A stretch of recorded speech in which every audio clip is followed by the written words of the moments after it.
Lequel vous convient pour qu'on puisse avoir des clarifications dessus? Ok, allons sur la divinité de Jésus-Christ. Ok, la divinité de Jésus-Christ. Pour moi, vous-même, vous le savez, la position des musulmans, la position des musulmans est claire sur la personnalité de Jésus. Pour nous, musulmans, Jésus est un véritable messager de Dieu. C'est un serviteur que Dieu a choisi. Pourquoi? Pour apporter des signes aux enfants d'Israël. Comme le confirme au Coran chapitre 43, à partir du verset 59 à 60 là-bas, où on dit Jésus n'était qu'un serviteur, qu'Allah a comblé de bienfaits et qu'il a fait pour un signe pour les enfants d'Israël. Maintenant, pour nos parents chrétiens, pour eux, Jésus n'est pas qu'un simple serviteur, il est plus que ça, juste quand même il est Dieu. Donc maintenant, qu'est-ce qui vous fait dire que Jésus est Dieu? Parce que nous savons que Dieu a des critères qui fait de lui Dieu. Donc qu'est-ce qui vous fait dire que Jésus est Dieu? Lesquels? Premièrement, Dieu est de toute éternité puissant. Oui. Je veux savoir, est-ce que Jésus est de toute éternité puissant ou bien a-t-il une faiblesse? Jésus est tout puissant. Jésus est tout puissant. Oui. Mais y a-t-il un verset qui soutient ça, où Jésus aurait dit, ou bien y a-t-il un verset qui soutient ça? Oui, il y a beaucoup de versets. Et comme j'ai dit, pour vous, Jésus est Dieu. J'ai posé la question de savoir. Vous m'avez posé la question, quel est l'un des critères de Dieu? Dieu est de toute éternité puissant. Maintenant, je vous ai demandé, est-ce que Jésus est de toute éternité puissant? Vous m'avez dit oui. Ça, je veux savoir. Est-ce qu'il y a un verset qui soutient ça ou bien il y a un verset qui infirme ça? Non, en fait, même là, vous me montrez un verset qui montre qu'il n'est pas puissant. Puis c'est vous qui contestez. Okay. C'est vrai. Ok, moi... C'est vous qui contestez. Nous, on n'a pas de problème. Nous, on croit. On croit cela. Il n'y a pas de problème. Maintenant, vous devez venir avec le verset qui conteste. Ok. Et c'est à partir de là, maintenant, moi... Ok. J'ai pratiquement deux versets, mais j'ai donné d'abord le premier verset. Sorti même d'abord de la bouche de Jésus et après même présenter une situation même de sa nature. Dans Jean 5, le verset 30. Je ne sais pas si peut-être vous voyez peut-être la Bible dans votre téléphone ou bien je ne sais pas. Ok, j'ai la Bible dans mon téléphone. Jean 5, le verset 30 dit quoi? Jean 5, 30. Attendez, je suis dans Jean 5, donc 30. Oui. Je ne puis rien faire de moi-même. Selon que j'entends, je juge et mon jugement est juste. Parce que je ne cherche pas ma volonté, mais la volonté de celui qui m'a envoyé. Comment vous comprenez ce verset? Ce verset veut dire quoi? Dans le sens qu'on avait dit que Dieu est de toute éternité puissant. Ok. Pour nous qui sommes chrétiens, un verset s'explique par un verset. La Bible, c'est une autoroute avec plusieurs voies. Donc, un verset s'explique par un verset. Donc, pour expliquer ça là, je vais prendre un verset simplement. On va prendre Jean chapitre 14, le verset 11. Oui. Il dit, croyez-moi, je suis dans le Père et le Père est en moi. Croyez du moins à cause de ses œuvres. Je suis dans le Père. Le Père est en moi. C'est-à-dire, si on veut prendre ça littéralement, ce verset-là ne veut rien dire. Oui. Voilà. Parce que quand je suis dans là, par exemple, si je prends de l'eau qui est dans un verre, l'eau peut pas être dans un verre et puis le verre va être dans l'eau en même temps. Ça ne se fait pas. Voilà. Mais ça a un sens spirituel. Voilà. Quand Jésus dit je suis dans le Père et le Père est en moi, il est en train de montrer sa divinité là. Parce qu'aucun prophète, c'est ce qui est bien avec le Seigneur Jésus, hein, aucun prophète avant lui n'a dit les paroles qu'il a dites pour dire je suis dans le Père. Eux tous sont venus, ils ont dit ainsi parle l'Éternel, ainsi parle le Seigneur, ainsi parle. Et quand lui parle, tu sens une autorité venir de lui. Et c'est comme si ces paroles-là viennent de lui. Quand il dit en vérité, je le dis. Il dit jamais ainsi parle le Seigneur. Donc ici, je suis dans le Père est en moi. Il est dans le Père est en lui. Voilà. Donc quand là-bas il dit, croyez-moi, je vais revenir à votre verset, hein, Jean 5, 30. Quand il dit, je ne puis rien faire de moi-même, mais c'est voilà. Je ne puis rien faire de moi-même. Selon que j'entends, je juge. Jésus, je ne nie pas, hein. Oui. C'est un homme qu'on voyait là. Est-ce qu'on se comprend? Oui, allez-y. C'est un homme. Donc dans le physique, c'est un homme qu'on voyait. Mais sa dimension spirituelle là est plus que la dimension physique qu'on voyait. Voilà. Donc c'est sa divinité là. Quand il dit je ne puis rien faire de moi, parce qu'il avait à la fois une dimension physique, une dimension spirituelle. C'est ce qu'on appelle l'incarnation là. Quand on prend Jean chapitre 1 verset 14, le Jean chapitre 1 là commence comme ça. Au commencement était la parole était avec Dieu, la parole était Dieu, la parole était avec Dieu. Oui. Et quand tu descends au verset 14, on nous dit la parole s'est faite chair. La parole qui était Dieu là, la parole qui était avec Dieu là, cette parole là s'est faite chair. Donc en même temps qu'on voyait un corps qui est là, c'est Dieu qui est venu sous forme charnelle pour un but. Ok. Voilà. Mais ok, merci. Déjà, quand j'ai posé les bases, j'ai dit quoi? Est-ce que Dieu est de toute éternité? L'un des critères qui fait de Dieu, ça veut dire quoi? Dieu est de toute éternité puissant. Quand on dit toute éternité puissant, ça signifie qu'il n'y a pas un moment, il n'y a pas un instant, il n'y a pas une seconde, il n'y a pas une pièce, il n'y a pas une circonstance où Dieu est faible. Le sens de toute éternité puissant, c'est ça la nature de Dieu. Il est de toute éternité puissant. Qui signifie que quoi? Il n'y a pas un instant, il n'y a pas une seconde, il n'y a pas une pièce où Dieu, en lui, on va retrouver de la faiblesse. Ça n'existe pas. Maintenant, si on sait ça et que cette base est déjà établie et que vous dites que non, oui, Jésus, effectivement, c'est vrai, il est divin, mais son côté humain, ça là, était comme ça, était faible, était ceci. Cela montre clairement, sans ambiguïté, qu'il n'est pas de toute éternité puissant. Puisque déjà, il a manifesté un état de quoi? De faiblesse. Alors que Dieu est de toute éternité puissant. Quelque chose qui est de toute éternité puissant, comment se fait-il qu'à un moment donné, il y a une faiblesse? Donc vous voyez déjà que Jésus n'est pas de toute éternité puissant. Parce que en dehors de ce verset même, je vais encore plus loin. Tu vas dans Jean 4, à partir du verset 1 jusqu'à un truc par là, ou bien même si tu veux, même tu prends, je crois bien, c'est quel passage, Matthieu 4 par là. Jésus, on dit quoi? Jésus, quand il a fini de jeûner, il a eu quoi? Il a eu faim. Il a eu faim. Question. La faim fait partie d'une faiblesse.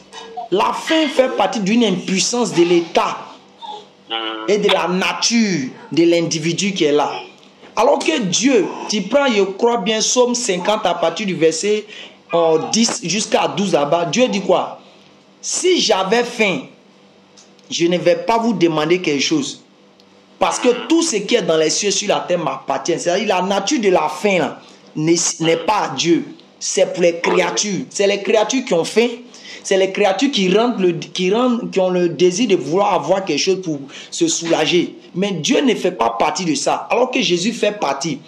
Donc quand j'ai pris ce mot verset pour dire est-ce que Jésus est de toute éternité puissant, les versets sont clairs pour dire que oui, effectivement Jésus n'est pas de toute éternité puissant. Et s'il n'est pas de toute éternité puissant, c'est qu'il ne peut pas Dieu et puis il ne peut, excusez-moi, il n'est pas Dieu et puis il ne peut pas en proclamer cette divinité. Maintenant quand vous dites, je termine par ce point puis je vais vous donner la parole. Quand vous dites non, que Jésus, quand tous les prophètes parlaient, ils disaient ainsi parle l'Éternel. Ainsi parle l'Éternel. Mais Jésus, quand lui il parlait avec autorité, il disait je. C'est-à-dire il parlait de lui-même. Non, non, non. Jésus parlait comme tous les autres prophètes. C'est-à-dire, il recevait la révélation et puis il transmettait. Il a dit ça lui-même de sa propre bouche. Jean 14, le verset 24. Jésus dit quoi? Celui qui ne m'aime pas ne garde point mes paroles. Car la parole que vous entendez, c'est-à-dire quand tu vois Jésus en train de dire je fais ceci, Dieu, je, là. Jésus dit quoi? Car la parole que vous attendez n'est pas de moi. N'est pas de moi, mais elle est de celui qui m'a envoyé. Donc en d'autres termes, quand il parle, c'est par la révélation de Dieu qu'il transmet. Dans Jean 12, à partir du verset 49 à 50, Jésus a dit quoi? Le Père qui m'a envoyé. 49, si tu peux lire pour moi rapidement, comme j'ai pas la Bible sur moi là. Jean 12, verset, après les versets 49 à 50. Je n'ai point parlé de moi-même. Je n'ai point parlé de moi-même. Continue. Mais le Père qui m'a envoyé. Le Père qui m'a envoyé m'a prescrit lui-même ce que je dois dire et annoncer. Ça veut dire quoi? Il dit n'a point parlé de lui-même. Oui, maintenant il a suite, il dit quoi? Il dit le Père qui m'a envoyé. A fait quoi? Apparemment, quand on lit ce verset, bon, il ne faut pas dire apparemment. Quand on lit ce verset, il a été envoyé. Non, je ne vais pas d'abord dans le sens d'envoyer d'abord. D'abord, vous avez dit que Jésus, quand lui il parlait, les autres prophètes, quand ils parlaient, ils disaient ainsi parle l'Éternel. Donc ça veut dire quoi? C'est Dieu qui les ordonnait de parler. Je voulais vous clarifier ce point pour que même Jésus en faisait partie. Et Jésus parlait aussi comme les autres, mais il ne disait, sauf qu'il ne disait pas la même phrase comme les autres pour dire que ainsi parle l'Éternel. Mais il parlait, quand il parlait, c'était de la part de Dieu. Comme je l'ai dit, vous avez pris le verset, il a dit quoi? Je n'ai point parlé de moi-même, mais le Père qui m'a envoyé a fait quoi? Attends, pardon. Jean 12, 49. Le Père qui m'a envoyé m'a prescrit lui-même ce que je dois dire et annoncer. Le Père qui m'a envoyé m'a prescrit lui-même ce que je dois dire et annoncer. Exemple, vous êtes professeur d'allemand. Vous avez donné un exercice à vos élèves. Vous les avez dit, si vous arrivez à la maison, le texte, traduisez-le en allemand. Et déjà d'abord, vous avez prescrit à vos élèves un exercice. Deuxièmement, vous les avez dit de faire quoi? De traduire le texte. Donc c'est vous qui avez prescrit et donné ce que vos élèves doivent faire. Donc quand ils reviendront demain à l'école, c'est vrai qu'ils ont traduit, ils ont fait ceci, ils ont tout fait, mais ça vient de la part de qui? De vous, le professeur d'allemand. C'est pareil à Jésus. Et Jésus a été clair pour dire quoi? Le Père qui m'a envoyé m'a prescrit. Quand quelqu'un te prescrit quelque chose, ça montre déjà une différence. M'a prescrit ce que je dois dire. Quand on dit ce que je dois dire, c'est-à-dire la parole qui va sortir de sa bouche, le message qui va véhiculer, ça vient de qui? De la part de Dieu. Ce que je dois dire et annoncer. Et Jésus ajoute pour dire quoi? Je sais que son commandement est la vie éternelle. Donc là déjà, on est clair sur ce sujet pour dire oui, Jésus recevait la même révélation comme les autres prophètes et il transmettait à ses semblables. Et le premier point que je suis revenu dessus, comme je vous ai dit, effectivement, vous convenez avec moi que Jésus n'est pas de toute éternité puissant. Parce qu'il a des signes de faiblesse. Alors que s'il a des signes de faiblesse, ne serait-ce qu'une seconde, je dis bien une seconde, il ne peut pas être Dieu. Parce que Dieu n'a pas, il n'y a pas un moment, un instant, une seconde où Dieu a une faiblesse. Ça n'existe pas. C'est pour ça qu'on dit quoi? Il est la perfection des perfections. Vous convenez avec moi, j'espère? Non, en fait, quand tu dis la perfection des perfections, là, ça veut dire quoi? Pour que je convienne là, il faut que je comprenne. Bah, je vais venir dire, je ne peux pas acquitter une parole alors que la pensée qui est derrière là. Non, quand je dis la perfection des perfections, c'est-à-dire nous, humainement, nous, choses, on peut bien dire, on peut dire la perfection de telle chose. Mais Dieu, là, même le mot perfection qu'on veut l'attribuer, mais ne le sait pas. Ça veut dire quoi? Lui, il est au-delà même de ce mot, même en lui-même. Ah, tu parles de Dieu, hein? Oui, de Dieu. Ah, ok, non, là, il n'y a pas de problème. Dans tous les domaines. Allô? Oui, allô? Ok, je reviens, tu sais, avant que le Seigneur Jésus ne vienne là, les prophètes ont annoncé Oui, Ben, oui. Jésus n'est pas un aventurier. Non, non, mais le débat n'est pas sur le fait qu'il est... Non, allons doucement. Toi, Allez. tu lis et tu donnes tes critères. On se comprend. Tu lis et tu donnes tes critères. Non, je ne donne pas mes critères. Wow. Vous convenez à moi que ces critères sont universels. universels. Au moins 15 minutes parler, ou bien 5 minutes. Ok, allez-y, allez-y, allez-y. Voilà, il faut qu'on échange un peu doucement. Ce que je dis là, les prophètes là, les prophètes sont là pour nous dire, pour nous révéler la pensée de Dieu. Et donc, toi et moi, toi tu écras, tu es un bon Ivoirien, moi je suis un bon Ivoirien comme toi. Nos parents là, à l'origine, c'était des païens, c'était des peuples qui adoraient les fétiches. Donc, les questions de religion révélées là, nous on les connaissait, on ne les connaissait pas. Ce sont des prophètes qui sont venus nous faire cette révélation. Donc on va écouter ces prophètes là un peu. Parce que moi j'aime beaucoup l'origine des choses. Tu vas aller, tu prends Ésaïe chapitre 9 verset 5. Ok, allez-y. Ok. Ésaïe chapitre 9 verset 5. Ésaïe qui a vécu environ 750 ans avant la naissance virginale de Jésus. Là. Voilà ce qu'il dit. Il donne la nature de l'être qui va naître là. Qui va s'incarner là. Je préfère dire s'incarner pour que toi et moi on s'incarne. Il dit, Ésaïe 9 verset 5, il dit, au verset 6 plutôt, un enfant nous est né. On nous dit un enfant qui va naître. Il continue, un fils nous est donné. Il ajoute, la domination reposera sur son épaule. Et cet enfant, on l'appellera admirable, conseiller, et il ajoute, Dieu puissant. Cet enfant-là, c'est un enfant qui va naître. Mais cet enfant, on va l'appeler Dieu puissant. Il continue, il dit Père éternel. Il continue, il dit Prince de la paix.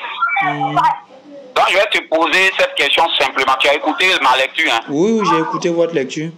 Ok. On nous dit, il y a un enfant qui va naître, cet enfant sera du sexe mâle, c'est ça, hein? Et il dit, on va l'appeler comment? Selon la lecture, là. Il dit, on l'appellera chose, Prince des paix, Dieu puissant, oui. Père éternel. Ok. Donc on va l'appeler, d'après toi, logiquement, hein, avec ta connaissance spirituelle, un enfant qui naît, est-ce qu'on peut l'appeler Père éternel? Quelqu'un qui naît aujourd'hui, est-ce qu'on peut l'appeler Père éternel? Parce que la naissance suggère un début. Mais est-ce qu'un enfant, selon la logique, d'abord même selon le français, quelqu'un qui naît, est-ce qu'on peut l'appeler éternel? Mais ça a un sens. J'ai dit, en français, là, quelque chose qui naît, quelque chose qui a un début, là, est-ce qu'on peut dire que c'est éternel? Simplement. Quelque chose qui n'est pas éternel. Très bien. Donc, on peut dire que ce prophète qui parle là, on peut dire qu'il est insensé. Non, il n'est pas insensé. Si on manque de retenue, on peut arriver jusqu'à là. Non, on peut pas arriver si on jusqu'à manque là. de retenue. Hein? C'est simplement la compréhension peut-être qui vous fatigue un peu. Sinon, il n'y a pas de problème dans ce verset. L'enfant qui est né, on va l'appeler Père éternel. C'est ça, non? Oui. On va l'appeler Père, et puis on va l'appeler éternel. Donc Père éternel. Et il continue, il dit on va l'appeler Dieu puissant. Alors, on remarque que chaque fois que le Seigneur Jésus a parlé, il a dit Père, Père. C'est ce qui fatigue un peu les musulmans. Jésus s'adresse à quelqu'un, il dit Père, Père, Père. Alors, on va aller à Jean 14. Même Jean 14 que tu as pris là. On va lire aussi, je vais lire Jean 14 là devant toi aussi. Dès que vous finissez, on va revenir sur le verset pour que vous puissiez comprendre un peu de quoi il est question. Thomas, c'est Jésus même qui parle. Hein. Il dit, voilà, il commence comme ça. Vous savez où je vais et vous en savez le chemin. Et Thomas, l'un de ses disciples, lui répond, Seigneur, nous ne savons où tu vas. Comment pouvons-nous en savoir le chemin? Ok? Et puis Jésus lui dit, je suis le chemin, la vérité et la vie. Nul ne vient au Père que par moi. Donc, on a l'impression qu'il y a le Père qui est là et puis Jésus est là. Ok? Ou bien? Oui, mais ça a été toujours quand Jésus a toujours montré la distinction entre lui et puis le Père. Non, j'ai dit, actuellement, moi je suis en train de parler. Quand toi tu parlais, tu me posais des questions, je répondais. Vas-y. Ok, j'ai dit, selon le verset qui est là, on a l'impression qu'il y a deux personnes, il y a le Père et puis il y a Jésus, c'est ça, non? Oui, effectivement, mais puis c'est ce qui met le verset présent. Ok, maintenant on continuons. Si vous me connaissiez, vous connaîtriez aussi mon Père.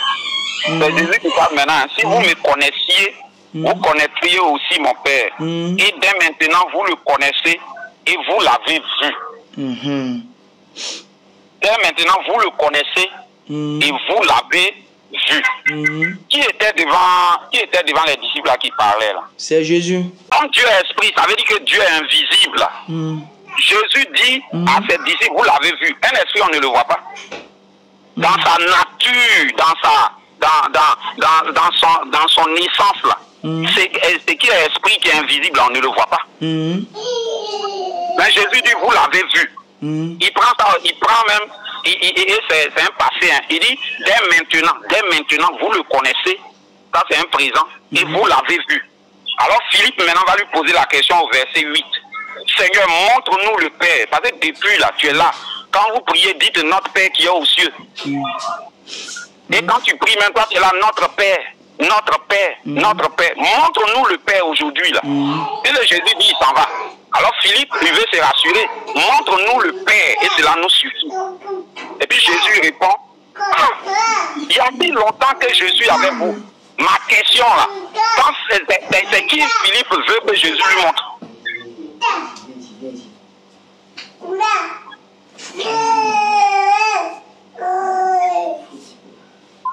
Allez-y, je suis bien aimé. Tu ne réagis pas, parce que moi, je t'ai écouté, tu m'as posé des questions, j'ai répondu. Pourtant, on est à 1000 lieues. Moi, je suis à Zoukoubé. Toi, je te vas dire, tu es à Abidjan, c'est ça, non? Oui, bien aimé. Calme-moi. Voilà, j'aurais pu t'écouter sans réagir. Moi, je te pose une question avant de continuer. Allez-y. Philippe demande que Jésus lui montre qui? Que Jésus lui montre le Père. Le Père. Alors que là-haut, Jésus a dit, Jésus a dit en Jean chapitre 24 que Dieu est esprit. Et toi-même, tu as expliqué que esprit, là, ça veut dire invisible. Ok? Donc, il dit, montre-nous le Père. Et Jésus lui répond, il y a si longtemps que je suis avec vous. Philippe, c'est pas Jésus, il veut voir. Parce que Jésus est avec lui depuis des lustres. Mais il lui demande le Père. Et puis Jésus dit, je suis avec vous. Il y a si longtemps que je suis avec vous. Tu ne m'as pas connu, Philippe. Celui qui m'a vu a vu le Père. Oui. Et ça a rejoint ce que j'ai lu là-bas. Quand Jésus dit, il est dans le Père, et le Père est en lui, là. Ça veut dire, si tu as vu Jésus, tu as vu le Père. Le Père, là, il y en a qui pensent que le Père, il est assis quelque part. Quand Jésus dit, notre Dieu, notre Père qui est au ciel, il y en a qui regardent vers le ciel. Il y en a qui regardent sous la terre. Il y en a qui regardent ailleurs. Le Père qu'on cherche, là, c'est Jésus qui s'est fait chair. Et ça rejoint la prophétie, là, qui nous disait qu'il y a un enfant qui va naître. Et Ésaïe 14 même dit que l'enfant qui va naître là, il ne va pas naître par rapport sexuel, mais il va naître de façon virginale, par la puissance de l'esprit. Ce que Luc est venu expliquer, ce que Matthieu aussi est venu expliquer, quand l'ange Gabriel est venu, et il est venu annoncer la naissance de cet enfant-là à Marie. Là. Elle lui a demandé, mais moi je suis vierge, moi je ne connais pas d'homme, et tu me dis je vais tomber enceinte. Il dit la puissance du Très-Haut. Ce qui nous fatigue là, nous on veut prendre les choses là, littéralement. Mais c'est le sens spirituel là qu'il faut prendre. Jésus là, c'est le Père. Jésus est le Père? Oui. Est-ce que Jésus est le Père? Jésus est le Père. Ok. Prenez Jean 14. Non, tu peux réciter, je lis. Ça est devant moi. Jean 14, verset 28. Oui, récite. Non, moi, je n'ai pas la Bible avec moi. C'est qui me... Si tu peux lire.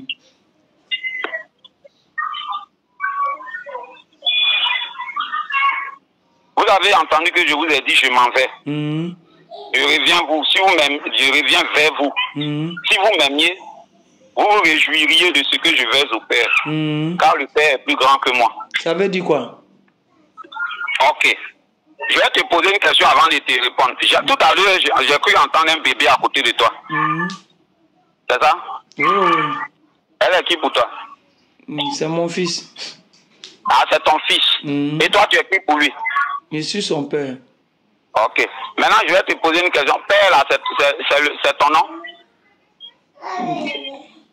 Père, c'est pas mon nom, c'est pas ce que c'est. Maintenant, fils, là, c'est son nom? C'est pas son nom.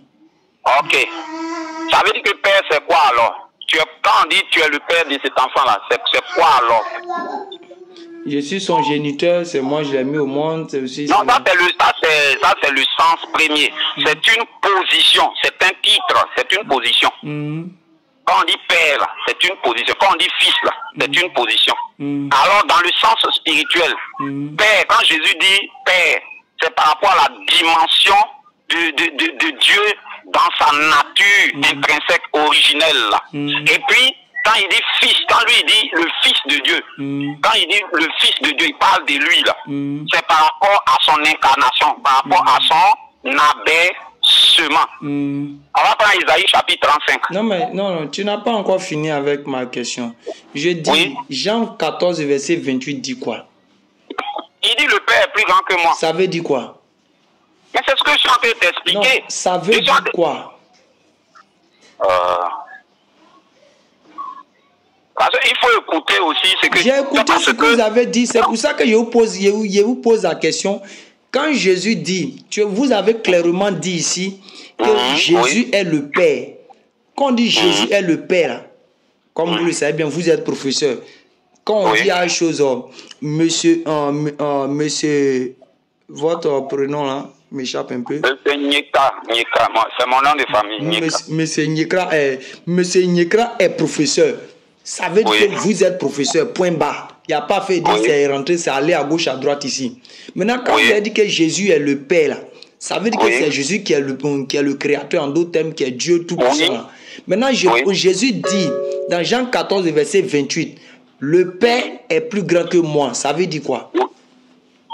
Mais c'est ce que je t'ai expliqué. Non, ça veut dire quoi? Je veux ça. Non, moi, je ne peux pas te répondre. Je ne peux pas te répondre. Toi, ce que tu comprends, tu me dis et puis je vais infirmer, simplement. Non, moi, je t'ai posé la question sur le verset. Tu as dit Jésus est le Père. Quand tu dis Jésus est le Père, quand Jésus est le Père, quand tu dis Jésus est le Père, tu montres l'égalité. En fait, tu indiques la personnalité de l'individu. Je ne montre même pas d'égalité. Je montre la personnalité, sa nature, son identité. Quand toi tu dis égalité, toi tu penses à deux personnes. Non. Pas égalité. Hein. Je reviens calmement. Calmons-nous, n'essayons pas de déplacer. Je reviens. Tu as dit Jésus est le Père. Tu as dit Jésus est le Père. Je reviens encore mon verset. Jean 14, verset 28 dit quoi? Mais j'ai lu et tu dis d'expliquer. J'ai pas dit d'expliquer. J'ai dit ça veut dire quoi? J'ai pas dit d'expliquer. Mais ça veut dire quoi là? C'est pas une explication. Je dis ça veut dire quoi? Le verset veut dire quoi? Quand on dit je viens et dis chose je suis plus grand que chose monsieur Ngueta. Bon, excusez-moi si je mélange un peu le prénom. Non, il n'y a pas de problème. Nous on n'est pas important, c'est Jésus qui est important. monsieur Ngueta, je suis plus grand que monsieur Ngueta. Selon vous là, ça veut dire quoi?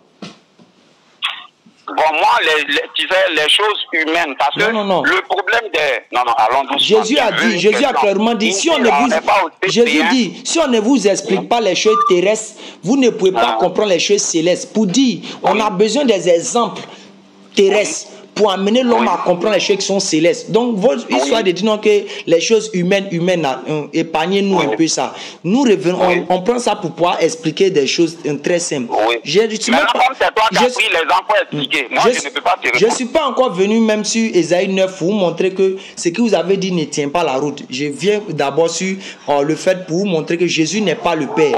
Il n'y a aucun... C'est ce que toi tu dis là qui est vrai. Non. C'est pas que ce que je dis est vrai. Mais c'est par rapport à nos argumentaires et puis la solidité de ce que nous présentons. Oui, clairement, vous avez dit que Jésus... Quand vous avez dit que tu dis là ne me convainc pas. Non. Ce que j'ai dit peut-être ne te convainc pas. Non, c'est pas question de convaincre d'abord. On parle de dialogue et échange. Bien aimé, c'est pas d'abord le fait de dire convaincre. C'est pas ça qui est la priorité d'abord. C'est de montrer simplement la vérité d'abord. Parce que même les prophètes qui sont venus... C'est que toi tu dis, tu prétends que c'est la vérité. Est-ce que je peux aller au bout de mes idées? Oui, alors. Comme je disais, je dis, l'objectif n'est pas de vous convaincre, de me convaincre. Non, non, non, non. C'est de montrer la vérité. C'est l'objectif qui est là. Les prophètes, quand ils viennent, l'objectif n'est pas forcément que tout le monde n'a qu'à croire. Ils viennent, ils annoncent le message de Dieu, la vérité de Dieu. Ceux qui vont accepter, vont accepter. Ceux qui vont refuser, vont refuser. C'est pas d'abord pour dire que c'est la priorité d'abord. Non, tout le monde n'a qu'à croire d'abord avant que ce qui soit dit c'est vrai. Amen. C'est comme ça, c'est pour ça que quand Jésus est venu, il a clairement dit quoi? Il a dit dans Matthieu 23 par là que quand j'ai parlé, que mon objectif c'était de réconcilier, de les réconcilier, mais ils n'ont pas voulu. Donc ça veut dire qu'il a parlé, mais les gens n'ont pas accepté. Bon, bref. Bref, je reviens rapidement dessus. Oui. Vous avez clairement dit que Jésus est le Père.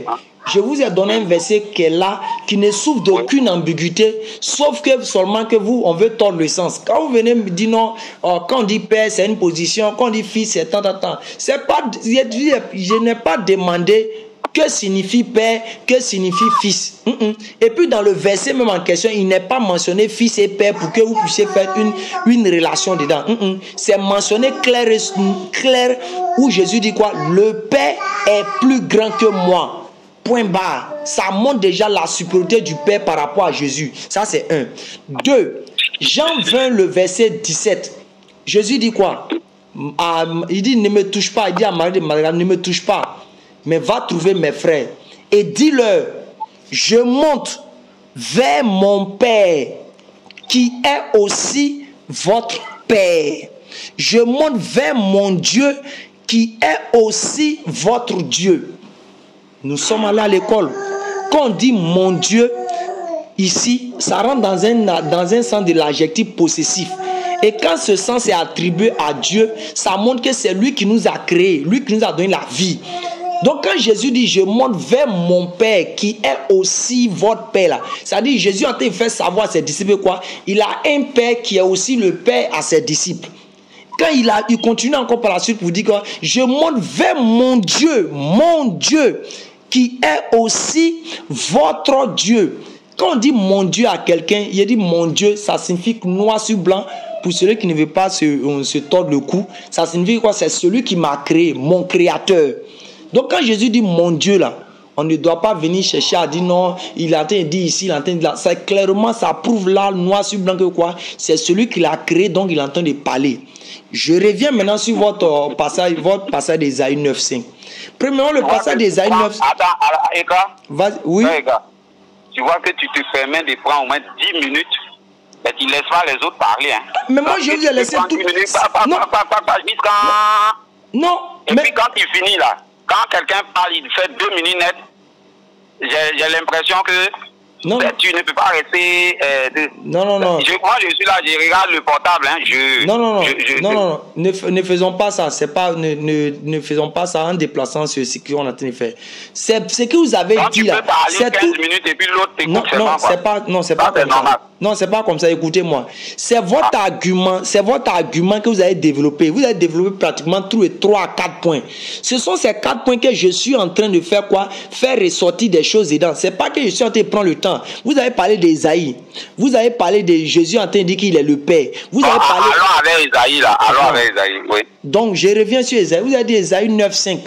Premièrement, pour tous ceux... Ésaïe 9.6, on dit quoi? Un fils nous est donné. Un enfant nous est né. Un enfant nous est né. Un fils nous est donné. Question qui... Allons-y pas à pas. Allons-y pas à pas. Qui a donné le fils? Qui a donné? Oui. Littéralement, c'est Dieu qui donne. Je n'ai pas dit littéralement, je n'ai pas dit spirituellement. J'ai dit, dans le verset, c'est qui a donné le fils? Je dis littéralement. Oui, ok, il n'y a pas de problème. Je vais accepter le mot littéralement. Tu n'aimes pas le mot littéralement. Non, il n'y a pas de problème. Ça n'a pas de problème. Littéralement, tu as dit ce qui est écrit. Il n'y a pas de problème. Il n'y a pas de problème. Il n'y a pas de problème. Ouais, littéralement, qui a donné? Oui. Qui a donné? C'est Dieu. Dieu a donné qui? Il a donné ce fils-là. Il a donné quel? Le fils, ça s'appelle comment? Jésus.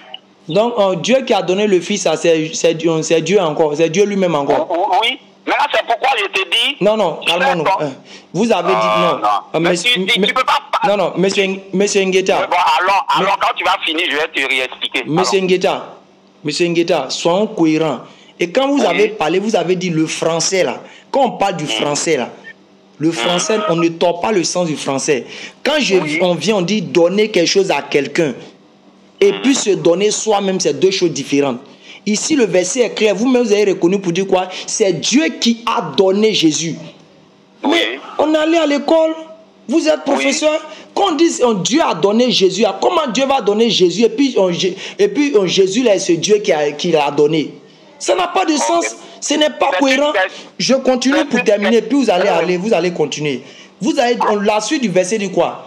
On l'appellera. Mais on est allé à l'école. Est-ce qu'aujourd'hui, quand en France, on dit choses François Laporte, on dit choses Olivier Leboeuf, on dit choses, on dit peut-être Martine le fou. On l'appellera Martine le fou. Mais est-ce qu'il est fou?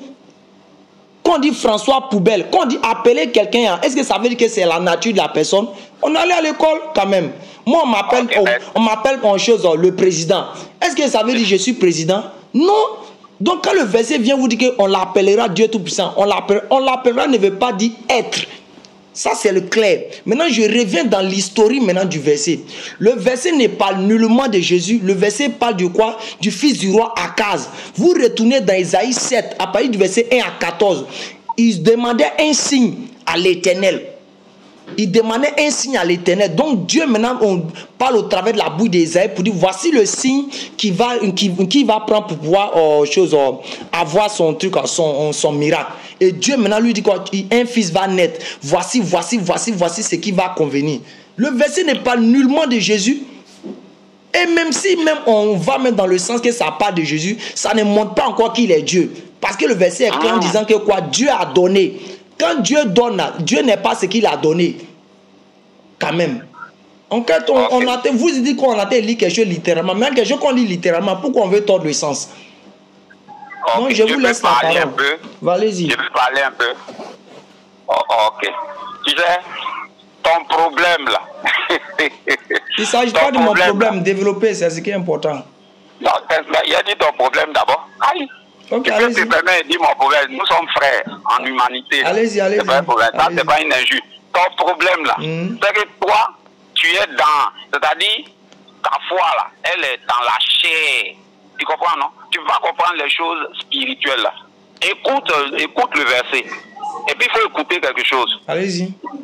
Les Juifs là,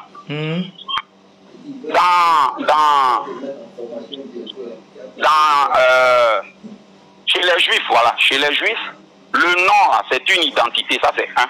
2, c'est une vocation. 3, c'est une mission. Bon, vocation, mission, c'est la même chose, mais c'est ton identité. Chez eux, là, c'est comme ça.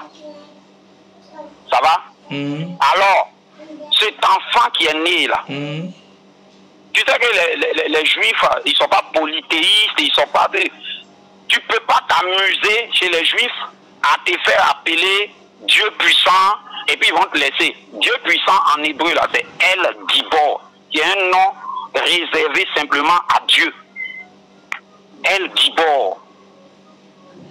Ça va? Et quand on dit Père éternel, là, Père, c'est Abba. Abba éternel, là, c'est Yahweh. Abba Yahweh. Toi, tu vas te lever comme ça parce que tu es enfant du roi. Ça ne peut pas se faire. Je ne sais pas si chez d'autres peuples ça se fait, mais chez eux, ça ne se fait pas. Alors, dans l'identité de cet enfant, on dit c'est un enfant qui est né, qui est là. Cet enfant qui est né là, ce fils qui est donné, on l'appellera. Maintenant, quand tu dis non, comment Dieu, qui est Dieu, tu m'as demandé tout à l'heure, qui a donné, j'ai dit c'est Dieu. Mais Dieu, il se forme un corps pour venir au secours de ses créatures. Quand j'ai lu Jean chapitre 1, verset 14, là, J'ai lu Jean chapitre 1, verset 1. Tu as écouté, tu n'as pas réagi là-bas. Au commencement était la parole. Mais quand j'ai réagi, vous allez me dire que je vous coupe la parole encore. Jean 1, le verset 1 jusqu'à 14, ça s'explique avec Hébreux 10, 5. Jean chapitre 1, verset 1 dit au commencement était la parole. Et la parole était Dieu. Et la parole était avec Dieu. Ok? Et quand on descend dans le même verset, on dit toutes choses ont été faites par elle et rien de ce qui a été fait n'a été fait sans elle. En elle était la vie et la vie était la lumière des hommes. Et quand on descend, c'est là on arrive au verset 14. Cette parole qui était Dieu, cette parole qui était de nature divine, on nous dit cette parole s'est faite chair. Non, c'est pas c'est fait, a été. Je vais aller, tu sais. Faut lire le verset, ça, on dit c'est a été.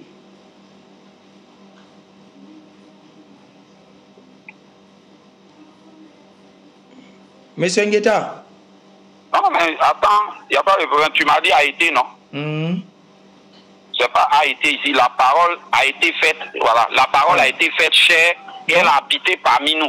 La parole ici, la parole dont il est parlé, c'était qui?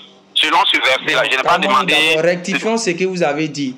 Premièrement, vous avez dit que la parole s'est faite chair. C'est faite chair et puis a été faite chair, c'est deux choses différentes. Il n'y a pas de problème. Donc, premièrement, donc vous reconnaissez déjà que d'abord c'est a été faite chair. Question. La parole qui est... Non, c'est moi qui pose question. Comment tu as posé question? Moi, je prends mon verset, c'est toi qui pose question. Tu as vu ça où? En haut, là-bas, la parole, on dit la parole, c'était qui? Selon le verset 1. On dit la parole est Dieu. Voilà. Et puis on vient, on te dit, comment la parole qui est Dieu là? On te dit, elle a été faite chair. Faut m'expliquer ça maintenant. Ok, premièrement, on dit, la parole a été faite chair.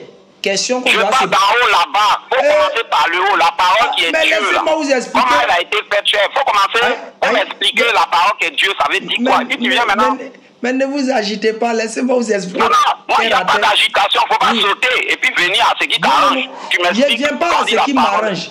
Je ne viens pas à ce qui m'arrange. Je vous explique clairement le verset de l'ensemble et puis vous allez comprendre. Parce que ça commence du verset 1 jusqu'à 14. C'est ce que vous avez dit. Oui, allons en haut. La parole, au commencement était la parole. Vous avez dit le verset commence de 1 jusqu'à 14. Que c'est en haut là-bas, c'est venu au verset 14 pour dire que la parole a été faite chair.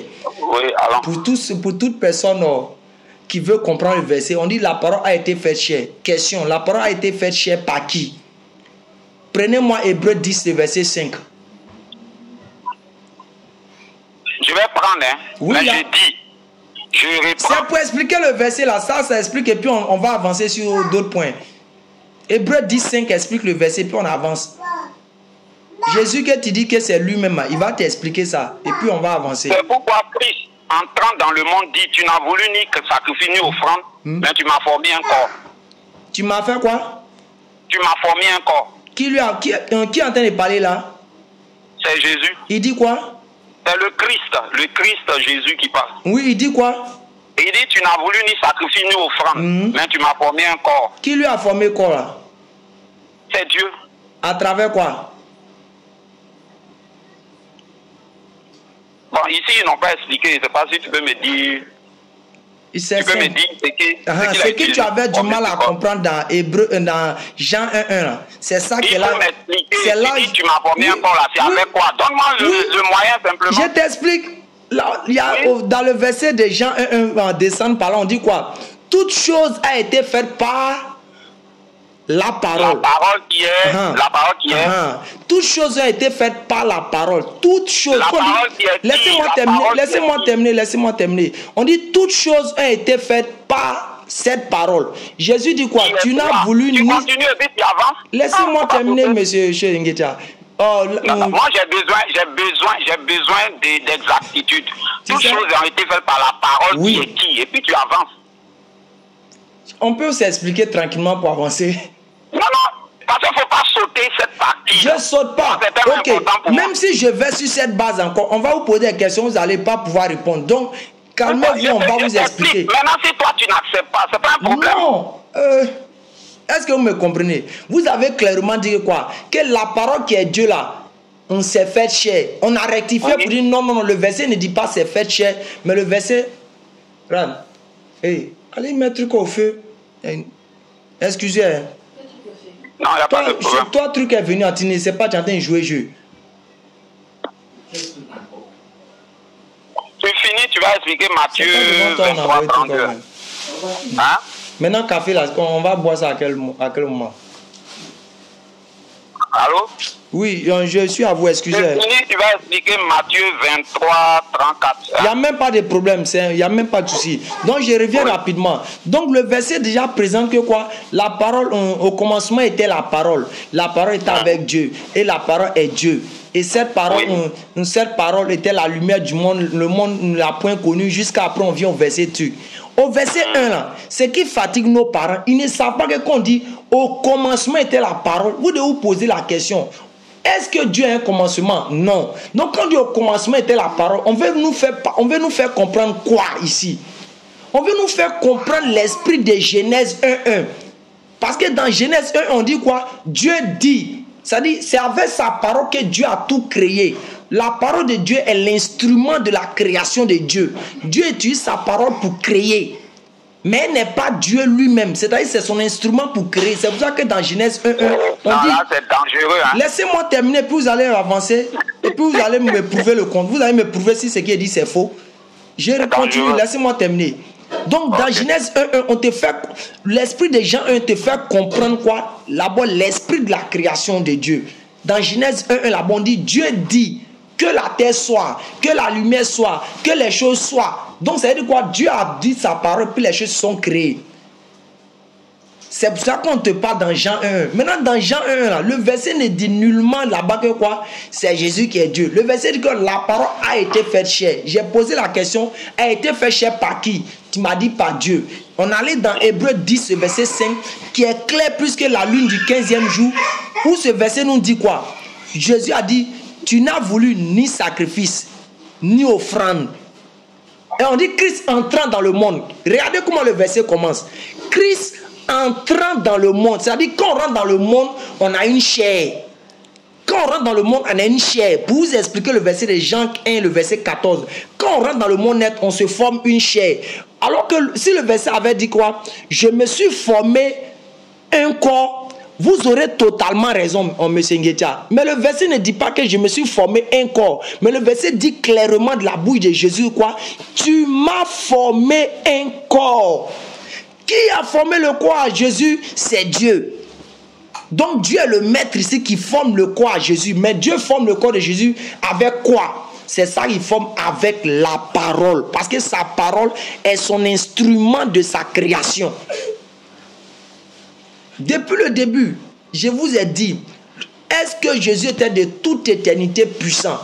Cela montre noir sur blanc que Jésus n'est pas de toute éternité puissant. Si Jésus n'est pas de toute éternité puissant, il ne peut nullement en aucun cas être Dieu. Et votre passage en Jean 23 et Matthieu 23, 34, je ne sais pas c'est lequel, mais si vous pouvez le lire, on va l'expliquer tranquillement.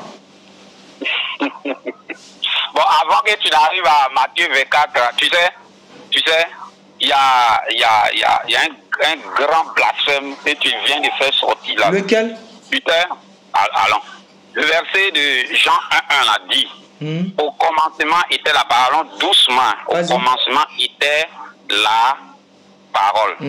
Tu sais, quand toi tu dis le commencement, quand tu parles du commencement comme le début de toute chose là. Quand Dieu dit au commencement, Dieu il est le commencement et la fin. Ou bien? Dieu donne le commencement à toute chose, mais Dieu est le commencement et la fin. Dieu n'a pas de commencement, bien aimé. Dieu n'a pas de commencement, Dieu n'a pas d'origine. Il n'est pas appelé le commencement et la fin. Il a appelé le commencement où? On dit Dieu donne le commencement à toute chose, mais il n'a pas de commencement. C'est pour ça qu'il n'a pas d'origine. C'est ça qui fait sa nature. Dieu n'a pas de commencement, mais il donne un commencement à toute chose. C'est pour ça qu'on dit au commencement. Viens dans Apocalypse là. Allons-y. Qu'est-ce que dit Apocalypse? Ok. Apocalypse chapitre 1. Il dit, pardon, parce que, voilà, c'est Dieu qui parle. Hein. Il dit, je suis l'alpha et l'oméga. Quand on traduit alpha et oméga en français, là, ça fait le commencement et la fin. Dit le Seigneur Dieu, celui qui est, qui était et qui vient, le Tout-Puissant. Mais quand on dit le commencement et la fin, là, c'est pas pour dire que Dieu a un commencement. Dieu, il est éternel. C'est pourquoi il a révélé, hein, il a révélé, quand Moïse lui a demandé quel est ton nom, il a dit, je suis Yahweh. Ça veut dire quoi? Celui qui est, il est celui qui il est. Il est celui qui veut être. Est-ce qu'on se comprend? Le problème de nos frères musulmans, c'est quoi? Ça veut dire que eux, là,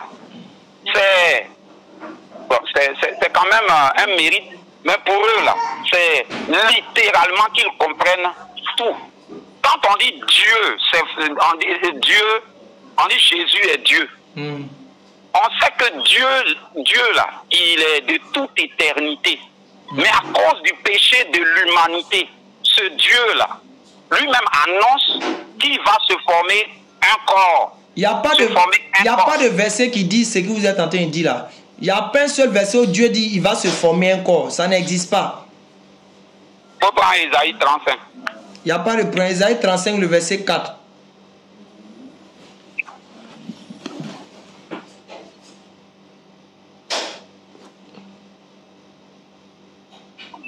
Donc, je compte pas, pendant que je cherche Isaïe, je vais t'expliquer ça.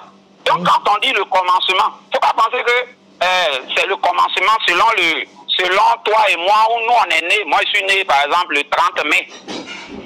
Mais c'est pas, quand on dit le commencement, là, c'est pas pour dire que c'est au commencement de la création.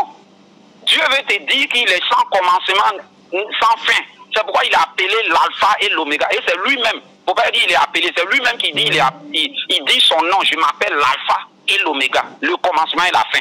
Mais si on veut prendre littéralement, ça veut dire que Dieu a un commencement et une fin, alors que c'est faux. Dieu est éternel.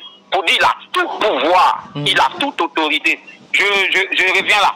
Et on nous dit que cette parole qui est sans commencement, sans fin, là, cette parole-là, elle est Dieu. Elle est Dieu. Le musulman pense que il y a Dieu après et puis il y a sa parole. C'est faux. Dieu est sa parole, la parole est Dieu. Dieu et sa parole, là, c'est la même personne. Et donc cette parole-là, la Bible dit qu'elle a été faite chair. C'est le français qui est là. Elle a été faite chair. Elle a été faite chair par qui? Mais Dieu même par sa propre puissance, il fait cela. Est-ce que Dieu a besoin? C'est pourquoi il a appelé El Shaddai, ça veut dire le Dieu tout suffisant. Oui, mais tout suffisant. Mais le verset ne dit pas oh, la parole s'est faite chair. Si le verset avait dit que la parole s'est faite chair, là, vous aurez raison, M. Nguetia. On allait vous donner raison et puis vous applaudir. C'est le français qui est là-bas. Le français qui est là, il est subtil. Le verset ne dit pas la parole s'est faite chair. Sinon, vous aurez raison. Là, le verset dit la parole a été faite. Quand on dit a été faite, c'est-à-dire il y a une action. Il y a une action qui a suivi par quelqu'un d'autre. C'est pour ça que je vous ai donné Hébreux 10, verset 5, qui est clair plus que la lune du 15e jour. À moins que vous ne voulez pas accepter. Ça vient de la part de Jésus. Jésus a clairement dit, celui qui ne m'aime pas ne garde point mes paroles. Si vous l'aimez là, Jésus a dit quoi dans Hébreux 10, 5? Allô? Expliquez ça, on va avancer, monsieur Nguetia. Ok. Tu sais, la voix active là, et la voix passive là, il faut faire attention. Parce que si tu ne maîtrises pas ça, tu vas venir tout mélanger. Ok? La voix passive. Quand on dit a été faite chair, là, on ne te dit pas ça a été fait. On aurait pu dire Hébreux 10, 5. Bon, d'abord, Jean 1, 14. Quand on te dit la parole a été faite chair, la parole a été faite chair. Si tu n'as pas compris, tu vas penser que la parole a été faite chair par quelqu'un de différent. Jamais. Cette expression-là, on appelle ça le passif absolu. Pour dire, dans l'idée qui ressort ici, là, pour dire que c'est Dieu lui-même. Il n'a pas besoin de l'appui de quelqu'un pour devenir cher. Puisque le verset de Jean chapitre 1, verset 1, là, ce Jean-là dit que la parole est Dieu. Mais si la parole est Dieu, là, c'est pas quelqu'un d'autre qui va transformer la parole. Parce que toi-même, tu as commencé par dire... On va faire simple. On va faire simple. Non, pardon. On va faire simple. Regarde, on va faire simple. Pardon, laisse-moi parler un peu. Allez-y, il n'y a pas de problème. Il n'y a pas de problème. Toi-même, là, ta première intervention, si tu te souviens, tu as dit que Dieu, là, il est de toute éternité puissant. C'est ça, non? Ou bien, c'est pas ça. Je me souviens, ta première fois, ça fait plus d'une heure qu'on est là. Hein? Dieu, il est de toute éternité puissant. Mais si Dieu est de toute éternité puissant, ça veut dire que personne n'a d'influence sur lui, personne n'a de pouvoir sur lui. Donc on ne peut pas penser que la parole qui est Dieu là, c'est quelqu'un qui est plus puissant encore que cette parole-là qui l'a transformée. Jamais. C'est pourquoi il faut faire très attention. Je peux revenir au verset, vous allez expliquer à tout le monde ici. Oui. Reprenez encore Hébreux 10, verset 5, et puis nous expliquer. Tu m'as formé quand tu n'as voulu. Christ entrant dans le monde. Christ entrant dans le monde dit. Tu n'as voulu ni sacrifice, ni offrande, mais tu m'as formé un corps. Ok? Oui, ça veut dire quoi? Ça veut dire quoi? Allô? Oui. Allô? Oui, ça veut dire quoi, M. Ngueta? C'est tellement facile à expliquer. C'est ce que je suis en train d'expliquer depuis le début, là. Dieu, quand il prend la forme humaine, là, quand Dieu prend la forme humaine, mais c'est un homme qu'on voit, mais c'est Dieu qui fait, comme Jésus même dit là, le Père est en moi et moi je suis dans le Père. Donc c'est Dieu qui est là, mais on le voit sous forme humaine. Oui, regarde même là. Maintenant Dieu sous forme humaine, il dit quoi? Pardon, il y a m'appuyer sur ton Coran un peu aussi. Non, il n'y a pas de problème, tu vas t'appuyer dessus, mais il ne faut pas déplacer le sujet. Revenons calmement. Mais je vais expliquer ce non, que tu veux. Non, calmons-nous, s'il vous plaît. Non, s'il vous plaît. J'ai l'impression que tu ne veux pas qu'on échange. Non, on a pratiquement fait une... Non, il n'y a pas question de peur ici. On a pratiquement fait 1 heure du temps. On a pratiquement fait 1 heure du temps, monsieur Ngueta. On va prendre le Coran. Oui, ok. Il n'y a pas de problème. Moïse qui s'en va dans le désert. Il n'y a pas de problème. Moïse s'en va dans le désert et Moïse est arrivé. C'est une histoire qui est biblique. Exode chapitre 3 que le Coran a reprise. Exode chapitre 3. Finissez, vous allez revenir sur le verset, vous allez expliquer. Moïse arrive dans le désert. Et la Bible dit qu'il voit un buisson ardent. Et ce buisson-là est enflammé, mais il ne calcine pas. Et puis Moïse dit, mais je vais m'approcher pour voir ce que c'est. Et c'est pendant qu'il s'approche là, qu'il entend une voix. Et le Coran même, imitant la Bible, le Coran dit, c'est Dieu qui parle là. Question, est-ce que Dieu là, il est feu? Est-ce que Dieu c'est un feu physique? Mais ta propre Bible même t'explique, on n'a même pas besoin d'en souffrir de ça. On n'a même pas besoin de souffrir de ça. Tu vas prendre Deutéronome 4 à partir du verset 10 jusqu'à 15. Dieu a été clair là-bas pour dire aux enfants d'Israël, vous avez simplement entendu une voix. Vous n'avez vu aucune figure. N'allez pas corrompre vos âmes en vous faisant une représentation quelconque de Dieu, qui soit homme ou femme, qui soit d'oiseau. Ça, on n'a même pas besoin de discuter dessus. Je reviens sur Hébreux 10:5 là. Ne fuyez pas le débat. Tu ne réponds pas. Est-ce que Dieu est physique? Est-ce que c'est un feu physique? Est-ce que Dieu c'est un feu physique? Non, simplement, est-ce que Dieu c'est un feu physique? C'est là que j'ai dit Deutéronome 4 répond à ça. On n'a même pas besoin de perdre de temps dessus. Je reprends encore. Deutéronome 4, le verset 10 à 15 répond à ça. Clair. Il dit quoi? Ça dit quoi? Je reprends encore. On dit, lorsque l'Éternel s'adressa à vous du milieu du feu, vous avez simplement attendu le son d'une voix. Oui. Et puis Dieu dit, n'allez pas corrompre vos âmes. Dieu dit, vous n'avez rien vu. C'est-à-dire, les enfants d'Israël n'ont rien vu. C'est simplement le son d'une voix, ils ont attendu. Et puis Dieu leur dit, n'allez pas corrompre vos âmes en vous faisant une représentation. Là, tu détournes. C'est ce que tu m'as reproché. Oui ou non? Est-ce que Dieu est un feu physique? Dieu n'est pas feu physique. Donc, il a dit que ce débat que vous voulez tirer, ça n'a pas lieu d'être. Revenons sur Deutéronome, revenons sur Hébreux 10:5 là. Ce que vous êtes tenté de faire, c'est de la diversion, monsieur Ngueta. Non, c'est toi qui es en train de faire de Mais tu dis c'est Jésus qui est Dieu là, non? On t'a posé la question simplement. Tu dis c'est Jésus qui est Dieu. Tu dis c'est lui qui s'est fait chair. Ok, il n'y a pas de problème. On t'accepte. Dieu s'est manifesté. Allô? Dieu s'est manifesté plusieurs fois sous forme visible. Oui. Dieu s'est manifesté, par le feu, selon ce passage-là. Dieu s'est manifesté par le feu. La manifestation est différente de l'incarnation, monsieur Nguetia. Vous ne connaissez pas ce que signifie la manifestation? La manifestation est différente de l'incarnation, bon sang.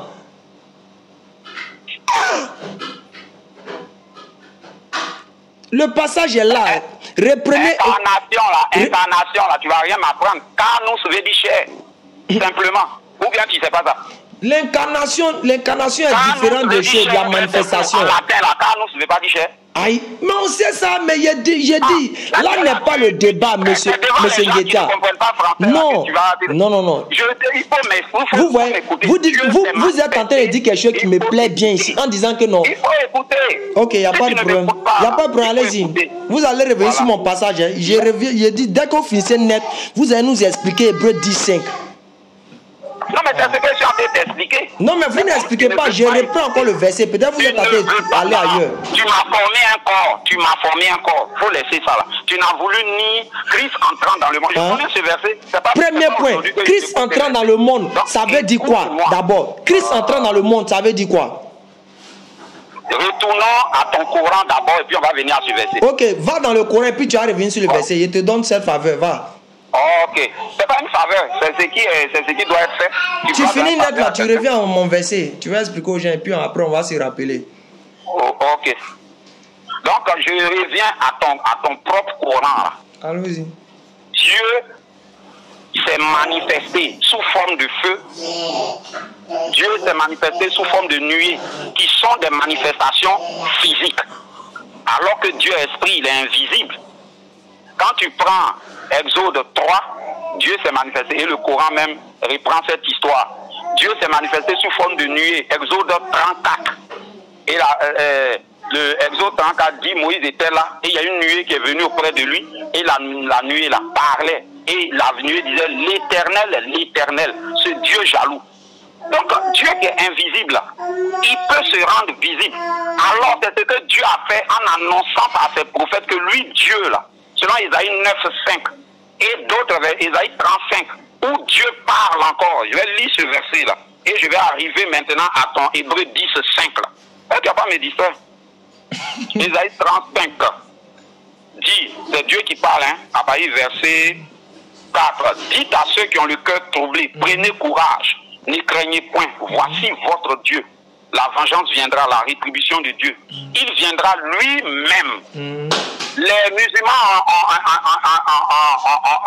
en cette manie là, ils prennent ce verset là, ils disent mais Dieu a dit à Moïse, je vais venir, quand vous serez esclaves là, je vais venir vous libérer. Mais est-ce que c'est Dieu qui est venu physiquement les libérer? Et ceux qui ne connaissent pas la Bible disent non. Et quand on dit non, mais c'est la même chose, jamais. Tu lis ici là, Dieu dit il viendra lui-même. En français quand on dit lui-même là, c'est pas quelqu'un qu'on va envoyer. C'est Dieu lui-même qui va venir. C'est pourquoi quand tu lis Matthieu 13, là, à partir du verset 2, quand Jean-Baptiste était en prison, Jean-Baptiste a envoyé ses disciples pour aller demander à Jésus, es-tu celui qui doit venir? Parce que Jean-Baptiste connaît ce passage-là, où Dieu dit, je vais venir moi-même et je vais vous sauver. C'est Dieu le sauveur. Donc, quand il pose la question, es-tu celui qui doit venir? Jean-Baptiste sait que Dieu dit, il va prendre un corps et puis venir. Alors il pose la question à Jésus, es-tu celui qui doit venir ou devons-nous en attendre lui-même? Jésus ne répond pas par oui, non. Il reprend ce verset-là, Matthieu chapitre 13, à partir verset 2. Il dit, les aveugles voient. Parce que la prophétie continue au verset 5. Alors s'ouvriront, Dieu dit, il viendra lui-même et vous sauvera. Alors s'ouvriront les yeux des aveugles, s'ouvriront les oreilles des sourds. Le boiteux sautera comme un cerf. La langue du muet éclatera de joie. Voilà, quand il pose la question à Jésus, es-tu celui qui doit venir? C'est-à-dire, ce Dieu qui doit venir, est-ce que c'est toi? Jésus ne lui répond pas par lui, mais il lui rappelle ce passage-là. La Bible dit, dès que Jean entend ça, Jean s'était. Donc c'est simple. Vous avez... Hébreux 10:5. Je peux venir maintenant, je peux faire la translation simplement. On vous écoute maintenant, on vous écoute. Dieu qui s'est manifesté sous forme de feu, qui s'est manifesté sous forme de nuée, là. Ce même Dieu l'a dit, lui va venir lui-même et puis il va sauver. Et